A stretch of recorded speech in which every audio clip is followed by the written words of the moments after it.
all right, let's start with maybe the biggest Web3 crypto company, which is Coinbase, and their decentralized counterpart, Uniswap. So, Coinbase, I think this one's just so interesting because, they established the most trusted exchange for crypto in the world. They built a brand, helped onboard millions. And then on the flip side, we have Uniswap, which is a decentralized exchange. And, they did get venture capital backing, but they allow people to trade, in a decentralized way. So, when you look at those two and compare them, what do you learn from each? And what's your takeaway here? Because, I'd say the broader community fully supports Coinbase, but Coinbase is a centralized company, right? Yeah, and I think this is a good one because Coinbase has been very successful at bridging, right, between different systems. So they're able to get people on from traditional finance systems into the crypto world. And I think we can't thank anybody. They're one of the best people to say thanks to for the 50 million plus people that they've gotten to get their first cryptocurrency. And they continue to grow super fast. So I think they're more likely to onboard more people than almost any other crypto app in the space.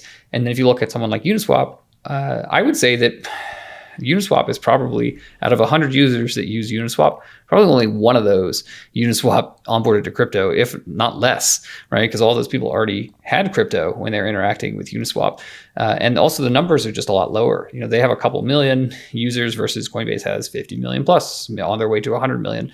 Another one is the UX. So Coinbase is just significantly better at handling UX for users. And again, it's a commitment to bridging the old systems and the new systems. So I think this is kind of a pattern that you'll see over and over again, where decentralized companies are not as good at solving UX problems. They're not as good at solving bridging between different types of communities. In the case of Coinbase, it's teaching people about crypto.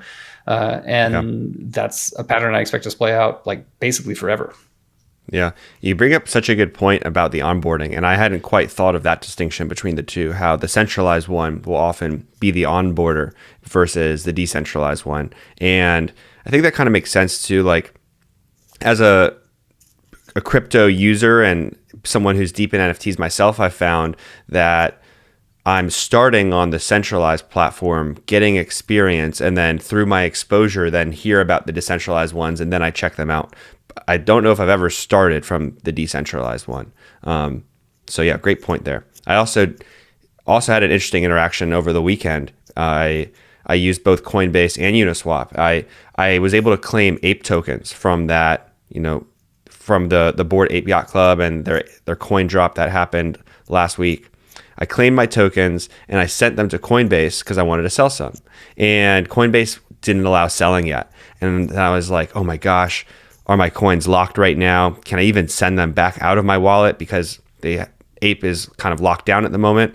And then I was able to send them to Uniswap, where I was able to swap some ape to ETH. So I had a little bit of hands-on with both. The decentralized platform was able to iterate a little quickly, or more quickly, by getting liquidity and allow trading.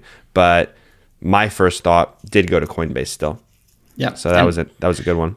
And you're going to keep seeing this in the space. So you have Coinbase on one hand and you have Uniswap on the other. You also have BlockFi for lending, right? And they're more centralized, and then or traditional corporate structure. And then you have Aave on the other hand. And then you have something like OpenSea, which is traditional VC-backed company.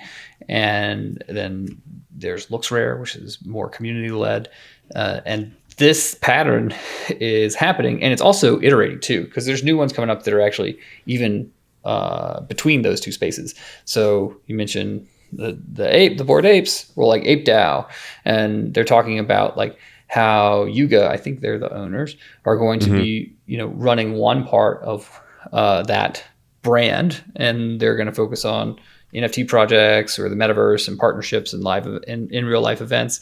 And then you're going to have the DAO focus on community-led initiatives. So that's a nice little melding of those two, where they have one central brand, and then they actually have one part that's going to be more traditional corporate, and then one part that's going to be more of this DAO token model, so that they can try to get the best of both worlds. And this spectrum is merging and iterating. And I don't know, there's a lot of plays in the DAO playbook, and companies are taking 2 plays from it, 5 plays from it, 10 plays from it, depending on their needs, to do whatever is best for their users. Yeah.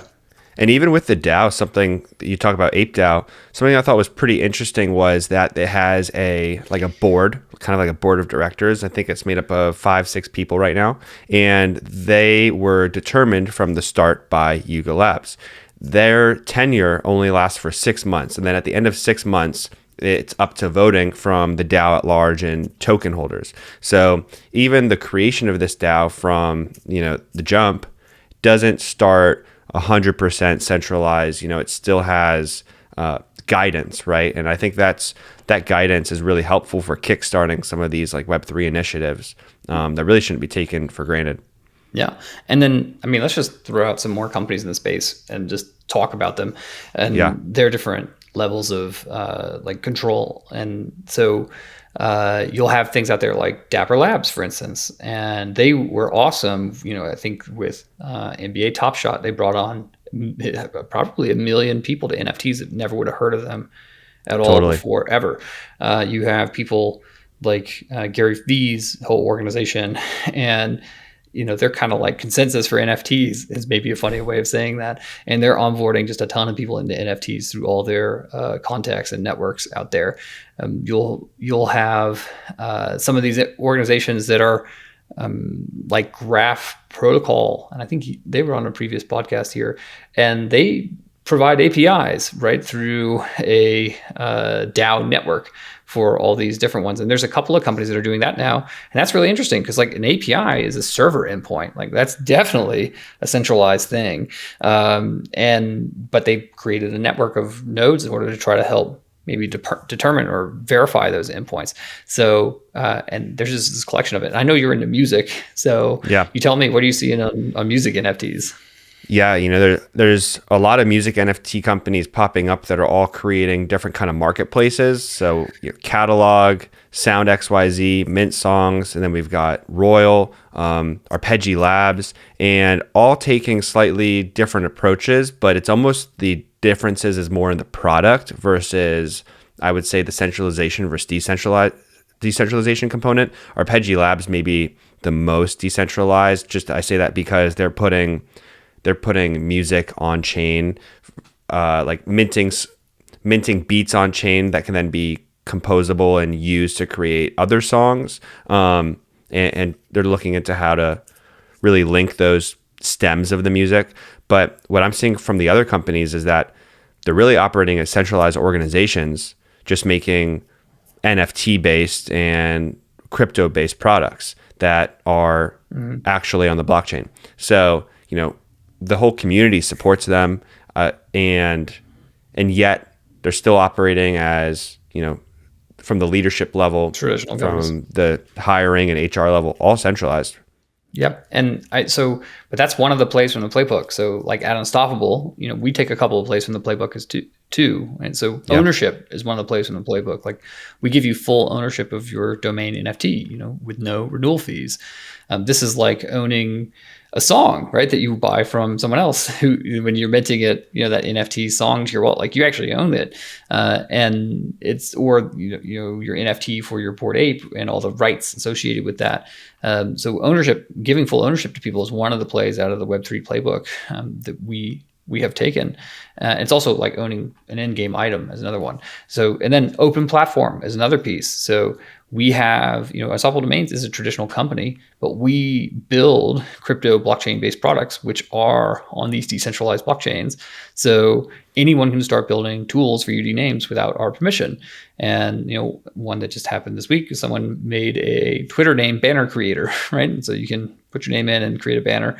People have also created other projects to work with Unstoppable Domains, however they want to do it, and we can't stop them. So, one of the big problems with centralized products like Facebook's APIs or Twitter's APIs or at the Apple Store is they can kick developers off, right? If they make something they don't like. Well, we can't do that on Unstoppable Domains. So if you want to build whatever you want with your domain name and offer that service to others, we can't stop you. So those are just two of the plays that we've taken where we are. So, and then I guess the other kind of area to go into is like the user perspective. So we have, on the company side, it's just, there's going to be tens of thousands of crypto and blockchain companies, if not millions. There may already be. And they're going to take all different types of good ideas from the playbook here for Web3, and then incorporate them into their business models in all sorts of different ways. And the reason why they're going to do that is because they're going to want to make life better for users. You're listening to the Unstoppable Podcast, the go-to place for everyone to learn about the latest innovations in Web3, NFTs, and the decentralized web. Welcome to the metaverse.